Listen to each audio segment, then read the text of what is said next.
Hello, all you coin collectors out there, and welcome to DC Coin World International Coin Channel. Today we're going to take a look at the 1944 One Florin coin from Australia. And we can see on the front it says George VI. It's King George VI facing to the left. DG, by the grace of God, King of all Britons, Defender of the Faith, and Emperor of India. And some people are going to want to know what this U and the S here is, and why it got scratched in, and why somebody wanted to ruin the value of this coin. And it turns out they didn't ruin the value of the coin, but let's talk about that after we talk about the back.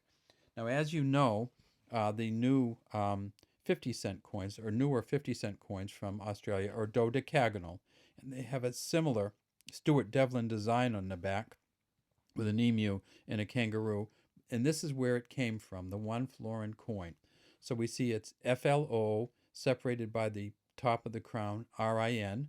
We have the star here, and the crown on top of the royal shield of Australia, and at this point with the 6 states in it.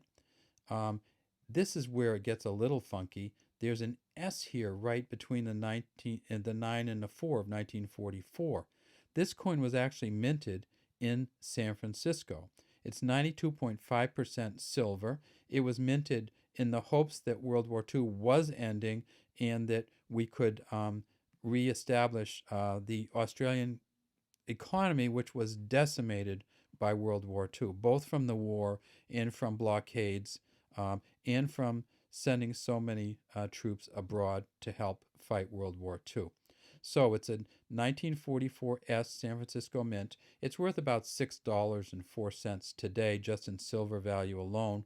And then if we go back to the front, I would argue that this may be worth even more than many other one florin coins. And that is because in World War II, people from the different armies that were allies exchanged coins sometimes. And what the American soldiers would do sometimes for coins and for bills, paper bills, is they would mark them up with a US on them. Sometimes it would be marked up so you could carry it with you into battle. Sometimes it would be marked up because somebody from Australia gave it to somebody from the United States. And of course, at the time, this was silver, but it wasn't worth, silver wasn't anywhere near the value it is today. So they weren't marking up a really valuable coin, but they were marking up a valuable relationship, showing that they had fought in the war. And so we see this often on bills. They'll be all marked up. Sometimes they string them together in the Navy in these lines of bills.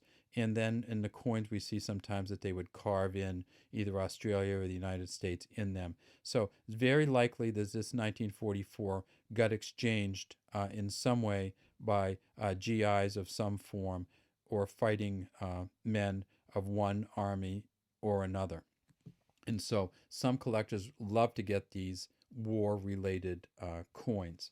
And so this coin, while it looks like it's been scratched up and marked up, may actually be worth more than other versions of this coin. How many did they make? Well, in 1944 at the San Francisco Mint, they made 11 million of these. They also made these at the Melbourne Mint, but there will be no mint letter on them at the Melbourne Mint. So if you get one from the Melbourne Mint, won't be an S here. It'll just be, there'll be no letter there at all above the 9 and the 4. All right, well, that's all we have today from the DC Coin World International Coin Channel. We'd love to have you subscribe to our channel and leave any comments you might have in the comments section. Oh, and I want to make sure that I tell you that we do have the designer's initials on the back here, and that's George Kruger Gray, a K and a G, way up here, right above the emu, right above my pen right now, KG. All right, have a great day.